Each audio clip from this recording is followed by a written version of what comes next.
അപ്പോൾ എല്ലാവരെയും നമ്മുടെ ഏറ്റവും പുതിയ വീഡിയോയിലേക്ക് സ്വാഗതം ചെയ്തുകൊണ്ട് ഞാൻ ഇന്ന് നിങ്ങളുടെ മുന്നിൽ അവതരിപ്പിക്കുന്നത് വളരെ പ്രാധാന്യമർഹിക്കുന്ന ഒരു വിഷയമാണ്. വിഷയം എന്തായാലും നിങ്ങൾ വീഡിയോ കണ്ടതിന് ശേഷം നിങ്ങളുടെ അഭിപ്രായം, വിഷയത്തിന്മേലുള്ള അഭിപ്രായം എന്താണെങ്കിലും പ്ലസ് ആയാലും ശരി മൈനസ് ആയാലും ശരി നിങ്ങൾ അത് കമൻറ്റ് ബോക്സിലൂടെ അറിയിക്കണമെന്ന് ഒരു അഭ്യർത്ഥനയും കൂടിയുണ്ട്. അപ്പോൾ വീഡിയോയുടെ പ്രധാന കണ്ടന്റ് നഷ്ടപ്പെടാതിരിക്കാൻ വീഡിയോ പൂർണ്ണമായി കാണുക. അതിനുശേഷം നിങ്ങൾ വിലയിരുത്തുക. നിങ്ങളുടെ അഭിപ്രായം എന്തായാലും കമന്റിലൂടെ എന്നെ അറിയിക്കുക. അപ്പോൾ നമുക്ക് വീഡിയോയിലേക്ക് പോവാം. പൊതുവെ ഏത് നാട്ടിലായാൽ അധ്യാപകർക്ക് ഒരു വിലയും നിലയും ഒക്കെയുണ്ട്. അത് അധ്യാപകനായാലും ശരി അധ്യാപികയായാലും ശരി. എന്നാൽ ഈ അധ്യാപകരുടെ വിലയും നിലയും നിലനിൽക്കണമെങ്കിൽ, അത് അതുപോലെ കാത്തു സൂക്ഷിക്കണമെങ്കിൽ അവർ അത് ജീവിതത്തിലുടനീളം കാത്തു സൂക്ഷിക്കേണ്ടതുണ്ട്. അല്ലാതെ ക്ലാസ് റൂമിൽ മാത്രം പോരാ. അവരുടെ മാന്യതയും അവരുടെ പെരുമാറ്റശുദ്ധിയും ഒക്കെ ക്ലാസ് റൂമിൽ മാത്രം പോരാ, അത് ജീവിതത്തിലുടനീളം അവർ പാലിക്കേണ്ട ഒരു മഹാനിധിയാണ്. എന്നാൽ പൊതുവെ ക്ലാസ് റൂമുകളിൽ ഏത് അധ്യാപകനായാലും ശരി അധ്യാപികയായാലും ശരി ഒരു ഗുണ്ടയുടെ റോളാണ് അവർ കൈകാര്യം ചെയ്യുന്നത്. ഏത് കുട്ടികളോട് ചോദിച്ചാലും അവരുടെ അധ്യാപകനെ കുറിച്ചോ അല്ലെങ്കിൽ അധ്യാപികയെ കുറിച്ചോ ഏത് കുട്ടികളോട് ചോദിച്ചാലും അവരുടെ അധ്യാപകൻ അല്ലെങ്കിൽ അധ്യാപികയെ കുറിച്ച് അവരുടെ കമന്റ്, അവരുടെ അഭിപ്രായം വളരെ മോശപ്പെട്ട രീതിയിലുള്ള അഭിപ്രായവും കമന്റുകളും ഒക്കെ ആയിരിക്കും. അതിന് കാരണം അവർ കുട്ടികളോട് പെരുമാറുന്നത് യാതൊരു വിധ സംസ്കാരവും പെരുമാറ്റത്തിലെ ശുദ്ധിയും ഒന്നും കാത്തു സൂക്ഷിക്കാതെ വളരെ മോശപ്പെട്ട അവസ്ഥയിലാണ് അവർ കുട്ടികളോട് പെരുമാറുന്നത്.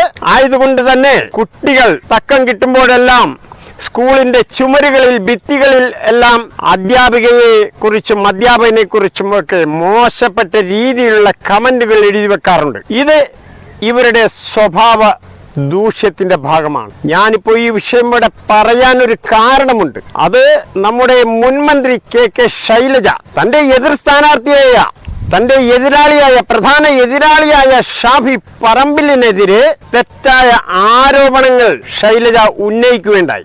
ഈ ആരോപണങ്ങൾ ഉന്നയിച്ചതിന് ശേഷം അവർ പിന്നീട് മലക്കം മറിയുന്നു. അപ്പോൾ അവർ ഉന്നയിക്കുന്ന ആരോപണവും അതിനുശേഷമുള്ള അവരുടെ മലക്കം മറിച്ചിലും ഒക്കെ നമുക്കൊന്ന് കണ്ടു നോക്കാം.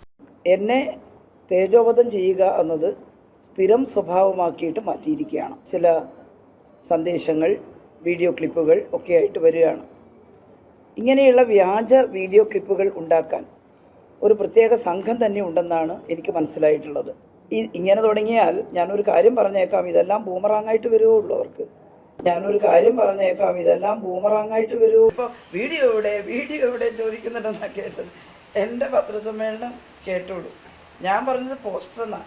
സന്ദേശങ്ങൾ, വീഡിയോ ക്ലിപ്പുകൾ ഒക്കെ ആയിട്ട് വരിക. കുട്ടികളോട് മോശമായി പെരുമാറുകയും എന്നാൽ കുട്ടികളുടെ രക്ഷകർത്താക്കൾ കുട്ടികളുടെ വിദ്യാഭ്യാസത്തെക്കുറിച്ച്, വിദ്യാഭ്യാസ നിലവാരത്തെക്കുറിച്ച് അറിയാൻ സ്കൂളിൽ വരുമ്പോൾ, അതാത് അധ്യാപികയെ സമീപിക്കുമ്പോൾ കുട്ടികളുടെ രക്ഷകർത്താക്കളോട് അവർ അതീവ മാന്യത പുലർത്തിക്കൊണ്ടുള്ള സംസാരങ്ങളും സംഭാഷണങ്ങളും ഒക്കെ ആയിരിക്കും അവർ നടത്തുന്നത്. ആയതുകൊണ്ട് ശൈലജ ഈ തെരഞ്ഞെടുപ്പിൽ ശൈലജ ചിന്തിച്ചതും പ്രവർത്തിച്ചതും എന്തൊക്കെയാണ്, എങ്ങനെയൊക്കെയാണ് എന്നാണ് നമ്മൾ ഇവിടെ പരിശോധിക്കുന്നത്. ആദ്യം ശൈലജ മലക്കം മറിയുന്നു. ആ വീഡിയോ നമ്മൾ കണ്ടു കഴിഞ്ഞു. അടുത്തത് ശൈലജ ഞാൻ അങ്ങനെയല്ല പറഞ്ഞത്, ഇങ്ങനെയാണെന്നൊക്കെ പറഞ്ഞുകൊണ്ട് ആദ്യം പറഞ്ഞ കാര്യങ്ങളെല്ലാം വിഴിഞ്ഞിക്കൊണ്ട് രണ്ടാമത് പുതിയതായിട്ട് പറയുന്ന കാര്യങ്ങളും നമുക്കൊന്ന് കേട്ടു നോക്കാം. യഥാർത്ഥം ഞാൻ പറഞ്ഞല്ലോ, എൻ്റെ ഫസ്റ്റ് റിയാക്ഷൻ എന്തായിരുന്നു, അങ്ങനെ ഒരു വീഡിയോ ഉണ്ടെങ്കിൽ, ഈ ഗോവിന്ദ പറഞ്ഞിട്ടുണ്ടല്ലോ വീഡിയോ ഉണ്ടെന്ന്, അശ്ലീല വീഡിയോ ഉണ്ടെന്ന് പറഞ്ഞു. അശ്ലീല വീഡിയോ ഉണ്ടെന്ന് എം.വി. ഗോവിന്ദൻ നടത്തിയ അഭിമുഖത്തിൻ്റെ വീഡിയോ ക്ലിപ്പിംഗ് ഞാൻ തരാം പറഞ്ഞു. അപ്പോൾ ഞാൻ പറഞ്ഞു, അങ്ങനെ ഒരു വീഡിയോ ഉണ്ടെങ്കിൽ ഏതെങ്കിലും കോൺഗ്രസ്സുകാരനോ UDFകാരനോ അതിൻ്റെ പുറകിലുണ്ടെന്ന് പറഞ്ഞാൽ ഞാൻ ഗ്യാരണ്ടി നടപടി എടുക്കാമെന്ന് പറഞ്ഞു. പക്ഷേ ഞാൻ കണ്ടിട്ടില്ല ഈ വീഡിയോ. മാധ്യമപ്രവർത്തകരായ നിങ്ങളാരും കണ്ടിട്ടില്ല ഈ മീഡിയ. ഞാൻ പോലീസിനെ വിളിച്ചു ചോദിച്ചു, പോലീസിൻ്റെ കയ്യിലുണ്ടോ എന്ന് ചോദിച്ചു. അവരൊരു പോലീസിന് തന്ന പരാതിയിൽ ഈ വീഡിയോ ക്ലിപ്പിംഗ് ഇല്ലയെന്ന് പറഞ്ഞു. അപ്പോൾ നിങ്ങൾ ചോദിച്ചു, അവരോട് ചോദിച്ചപ്പോൾ അവർ പറഞ്ഞു വീഡിയോ ഒന്നും ഞാൻ പറഞ്ഞിട്ടില്ല എന്നാണ്. അവർ കൊടുത്ത പരാതിയിലുണ്ടല്ലോ, ഞാൻ ഇന്നലെ പരാതി മലപ്പുറത്ത് പത്രസമ്മേളനത്തിൽ പോലീസ് കൊടുത്ത പരാതിയിലെ 8ാമത്തെ 9ാമത്തെ പോയിന്റിൽ വീഡിയോ ക്ലിപ്പിംഗ് അവർക്കെതിരായിട്ട് പ്രചരിക്കുന്നെന്ന് പറഞ്ഞിട്ടുണ്ട്. ഏത് അശ്ലീല വീഡിയോ ആണ്? ഏത് അശ്ലീല പോസ്റ്ററാണ്?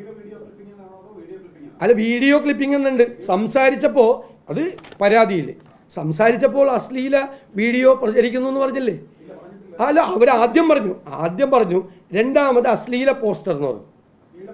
ശൈലജ ഇരവാദം ഉയർത്തിക്കൊണ്ട് ശൈലജയുടെ എതിർ സ്ഥാനാർത്ഥി ഷാഫി പറമ്പിലിനെ പ്രതിസ്ഥാനത്ത് നിർത്തിക്കൊണ്ട് ഒരുപാട് വാചകമടിയൊക്കെ നടത്തി. പിന്നീട് ശൈലജ തന്നെ പറയുന്നു, ഞാൻ പരാതി കൊടുത്തിട്ടുണ്ട്, ഒരാഴ്ച കഴിഞ്ഞിട്ടും പോലീസ് പരാതിയിന്മേൽ അന്വേഷണമൊന്നും നടത്തുന്നില്ല എന്നൊക്കെ പറയുന്നു. ഏതായാലും ഈ പരാതിയും ഈ ആരോപണവുമെല്ലാം തെറ്റായിരുന്നു, മനഃപൂർവ്വം കെട്ടിച്ചമച്ചതായിരുന്നു എന്ന് തെളിയുകയുണ്ടായി. അപ്പോൾ ഇവിടെ എനിക്ക് ഒരു സംശയം അവശേഷിക്കുന്നുണ്ട്. നമ്മൾ ഏതെങ്കിലും ഈ ശൈലജനെയും ഷാഫിയും ഒക്കെ നമുക്ക് ഒഴിവാക്കാം. നമ്മൾ സാധാരണ ഒരു വ്യക്തി, നമ്മുടെ നാട്ടിലെ ഏതെങ്കിലും വ്യക്തിക്കെതിരെ ഒരു വ്യാജ പരാതി കൊടുത്താൽ പോലീസ് അതിന്മേൽ അന്വേഷണം നടത്തുകയും അന്വേഷണം നടത്തിയതിന് ശേഷം പരാതി വ്യാജമാണെന്ന് കണ്ടാൽ ഈ പരാതി കൊടുത്ത ആൾക്കെതിരെ നടപടിയെടുക്കും. ഇത് സ്വാഭാവികമാണ്. പക്ഷെ എന്തുകൊണ്ടാണ് പോലീസ് ശൈലജക്കെതിരെ നടപടി എടുക്കാതിരുന്നത് എന്ന് നമ്മുടെ കേരളത്തിലെ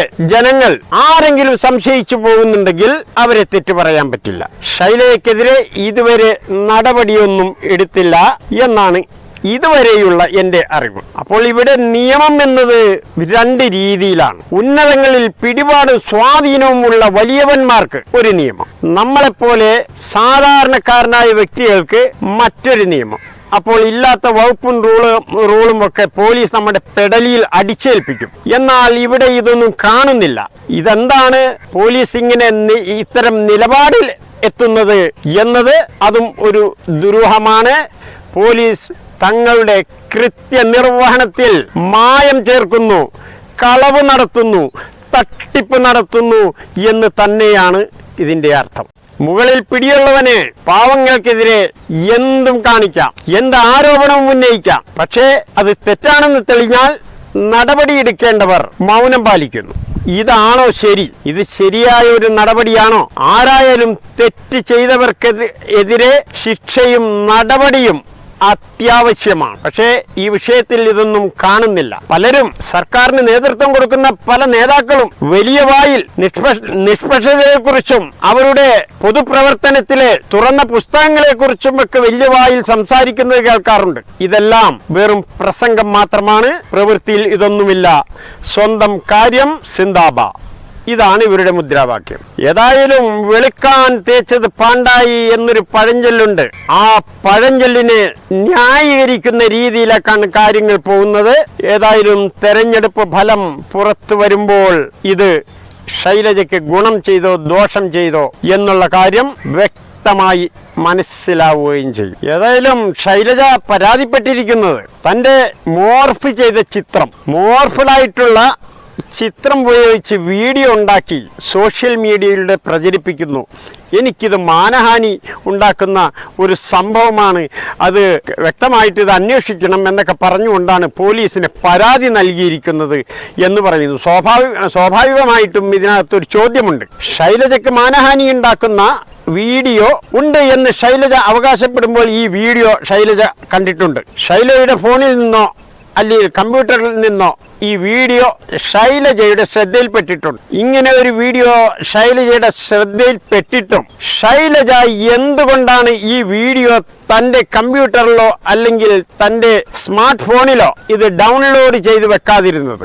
ഏതൊരു മനുഷ്യനും ഇത്തരം സാഹചര്യത്തിൽ അത് ഡൗൺലോഡ് ചെയ്യാൻ കിട്ടുന്ന അവസരം ഒഴിവാക്കില്ല, ഡൗൺലോഡ് ചെയ്ത് വെക്കും. പരാതിപ്പെടുമ്പോൾ ആ പരാതിയോടൊപ്പം ഈ വീഡിയോ ക്ലിപ്പിംഗ് കൂടി ഉൾപ്പെടുത്തിക്കൊണ്ട് പരാതിപ്പെട്ടാൽ ശക്തമായ ഒരു തെളിവും കൂടിയാണ്. ശൈലജ വീഡിയോ ഉണ്ടെന്ന് പറയുന്നു, ശൈലജയുടെ പാർട്ടിക്കാർ പറയുന്നു, പാർട്ടി പ്രവർത്തകർ പറയുന്നു ഇങ്ങനെ ഒരു വീഡിയോ ഉണ്ട് എന്ന് പറയലല്ലാതെ ഈ വീഡിയോ എവിടെ എന്ന് ചോദിക്കുമ്പോൾ, ഷാഫി പറമ്പിൽ ചോദിക്കുമ്പോൾ അതിന് മറുപടിയില്ല. വീഡിയോ ഞാനാണോ തരേണ്ടത്? എന്നൊക്കെ പറഞ്ഞ് മുട്ടിന്യായം പറയുകയാണ്. അപ്പോൾ ഏതൊരു മനുഷ്യനും, ഏതൊരു സാധാരണ മനുഷ്യനെ പോലുള്ള വ്യക്തിയല്ല ശൈലജ. 5 വർഷക്കാലം മന്ത്രിയായിരുന്നു. ഏതൊരു വ്യക്തിക്കും കയറി ചെയ്യാവുന്ന ഒരു ജോലിയാണ് മന്ത്രിപ്പണി. അപ്പോൾ 5 വർഷക്കാലം മന്ത്രിപ്പണി ചെയ്ത ശൈലജ, പാർട്ടിയുടെ വലിയ ഉന്നത കമ്മിറ്റികളിൽ ഇരിക്കുന്ന ശൈലജ, തന്നെ അപകീർത്തിപ്പെടുത്തുന്ന, അപമാനിക്കുന്ന തരത്തിലുള്ള വീഡിയോ ശ്രദ്ധയിൽപ്പെട്ടിട്ട് എന്തുകൊണ്ടാണ് ശൈലജയുടെ ഫോണിൽ അല്ലെങ്കിൽ കമ്പ്യൂട്ടറിൽ ഈ വീഡിയോ ഡൗൺലോഡ് ചെയ്തു വെക്കാതിരുന്നത് എന്നതൊരു വലിയ ചോദ്യമാണ്. അതിന് ഉത്തരം ഒന്നേ ഉള്ളൂ.